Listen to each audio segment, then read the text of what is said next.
حسين البيومي نائبا عن مدير إدارة الأوقاف بسيون، فليتفضل مشكورا.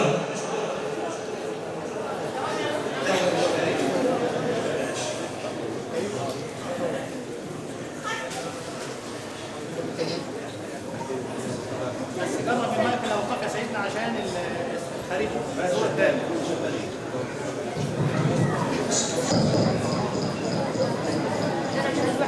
ابو زياد البشيش يا الناس اللي واقفه تجلس. تفضل يا شيخ محمد.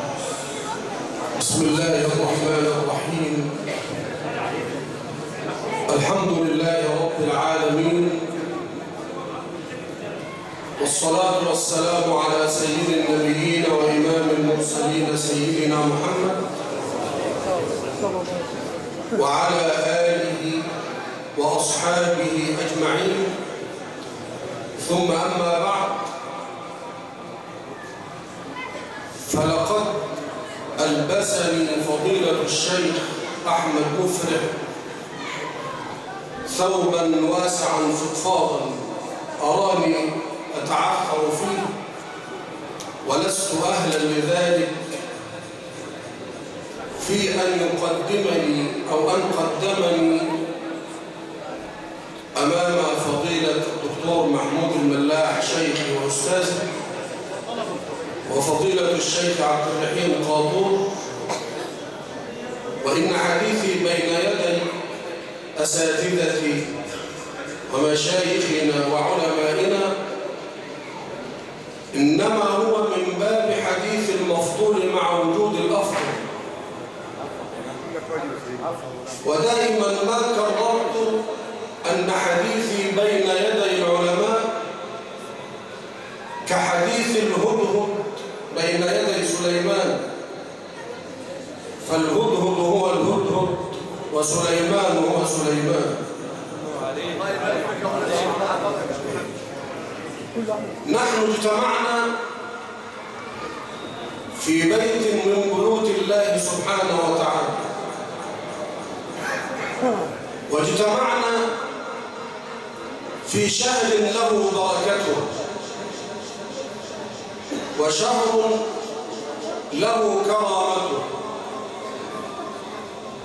والله سبحانه وتعالى فضل الأيام على بعض، وفضل الشهور على بعض، وفضل الأنبياء والرسل على بعض. تلك الرسل فضلنا بعضهم على بعض. والله سبحانه وتعالى حدثنا في قرآنه عن أيام وعن شهور وعن ساعات. والله سبحانه وتعالى حينما يذكرنا بأيام أو بشهور أو بساعات، يريد الله سبحانه وتعالى أن يلفت أنظارنا إلى أن لهذه الأيام سر، وأن لهذه الشهور سر، وأن لهذه الساعات سر.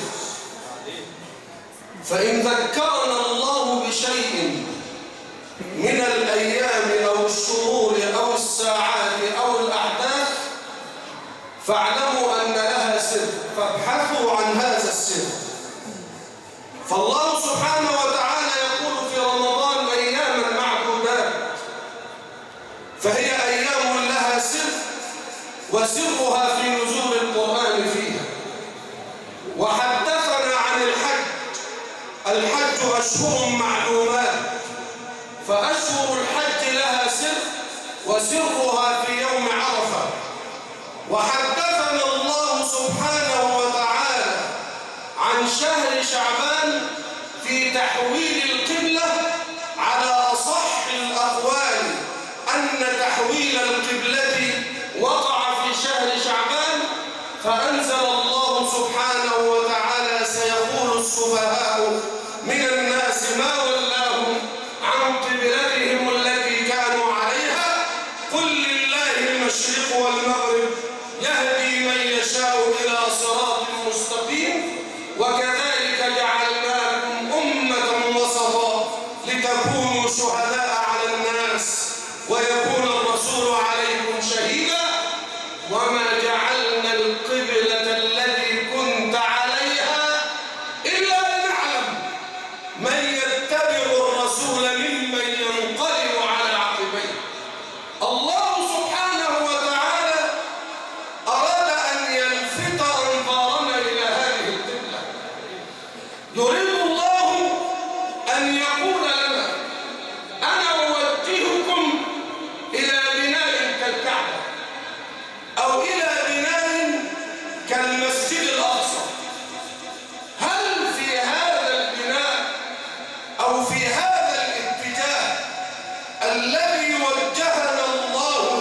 فيه تعظيم ينطوي على عبودية هذا المكان؟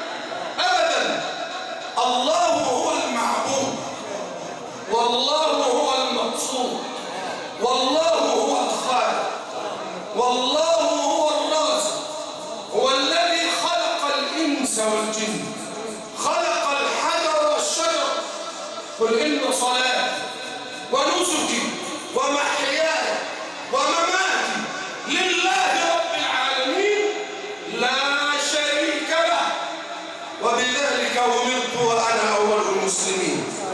أراد الله بهذا الاتجاه إلى هذه القبلة أن يجمع المسلمين، أن يجمع هذه الأمة على وجهة حسية، ليكون من وراء هذا الجمع الحسي جمع عقائدي ينطوي على توحيد الله سبحانه وتعالى الذي ليس كمثله شيء وهو السميع البصير.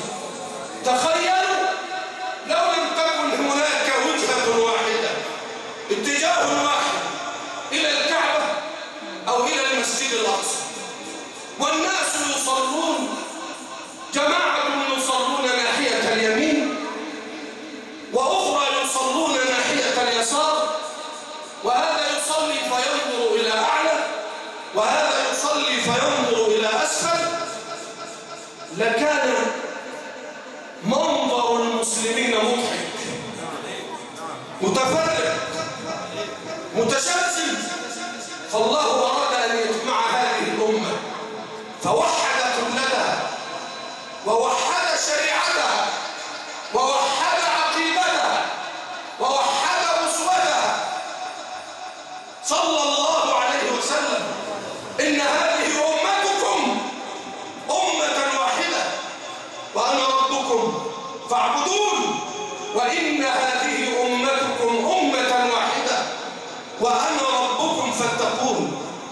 أراد الله بهذه القبلة أن يغرس الخشوع في قلوبنا، أن يقول لك: أنا الله، أنا الذي خلقت وأنا الذي وجهت، أنت عبدي والكعبة بيتي والصلاة تحيتي، فاتجه نحو بيتي وأظهر لي عبوديتك لعظمتي، فإنني أنا الله لا إله إلا أنا فاعبدني وأقم الصلاة لذكري. إذا كانت الصلاة عماد الدين فإن الخشوع عماد القلب، والخشوع حضور القلب واستحضار عظمة الله سبحانه وتعالى. تخيل لو أنك تصلي فتنظر يمينا أو شمالا، هل يكون عندك خشوع؟ أبدا. لن يكون الخشوع إلا من السكون، ولن يكون السكون إلا إذا اتجهت وجهة واحدة. ولذلك قالوا: الملتفت لا يصلي. سيقول السفهاء من الناس: ما ولاهم؟ أراد الله أن يجمعنا بهذه القبلة وأن يوحد صفنا، لكن أعداء هذا الدين لا يريدون لنا أن نكون أمة واحدة، لا يريدون لنا أن نكون يدا واحدة على من عادانا. هذا دابهم منذ مئات السنين، ولكن طبيعتهم لا تتغير ولا تتبدل، لأن الذي خلقهم هو الذي وصفهم سبحانه وتعالى وصورهم في أحسن تصوير. ما ولاهم عن قبلتهم التي كانوا عليها. يريدون أن ينفثوا سمومهم وعقارب التشكيك، تشكيك المسلمين في دينهم وفي ربهم وفي وحدتهم. يريدون لهذه الأمة أن مسلمة متفرقة يقتل بعضهم بعضا باسم هذا الإسلام. الإسلام ليس خطا رفيعا، إنما الجماعات هي الخط الرفيع، إنما المؤمنون إخوة. هذا ما أراد الله من وراء هذه القبلة. ما أراد الله لنا أن نكون أمة واحدة، لكن أعداءنا لا يريدون أن نكون يدا واحدة. مر شاس بن قيس أحد اليهود على جماعة من الأوس والخزرج فذكرهم بأيام الجاهلية وما كان بينهم من حروب، فنادى الخزرج ونادت الأوس يا للسلاح، وقاموا واقتتلوا بعدما تاب الله عليهم وآمنوا بنبينا صلى الله عليه وسلم.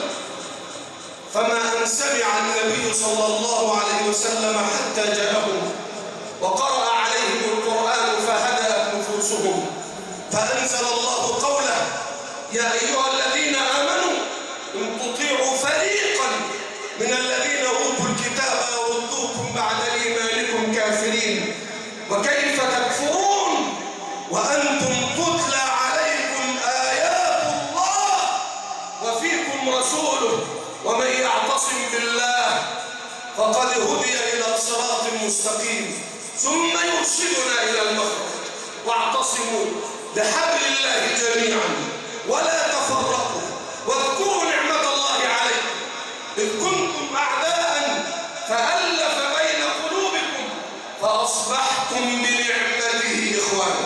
ثم بين لنا أن هذه الأمة أمة تأمر بالمعروف وتنهى عن المنكر، ولتكن منكم أمة يأمرون بالمعروف وينهون عن المنكر.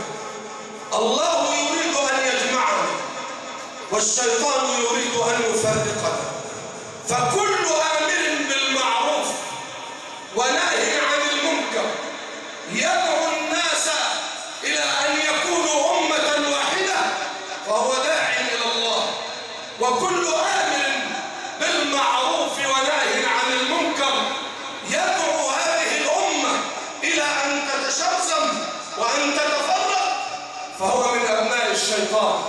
ولا تكونوا كالذين تفرقوا واختلفوا من بعد ما جاءهم البينات وأولئك لهم عذاب عظيم يوم تبيض وجوه وتسود وجوه، فأما الذين اسودت وجوههم أكفرتم بعد إيمانكم فذوقوا العذاب بما كنتم تكفرون، وأما الذين ابيضت وجوههم ففي رحمة الله هم فيها خالدون. تلك آيات الله نتلوها عليك بالحق وما الله يريد ظلما للعالمين. نسأل الله سبحانه وتعالى أن يجعل جمعنا هذا جمعا مرحوما وتفرقنا من بعده تفرقا معصوما، وأن لا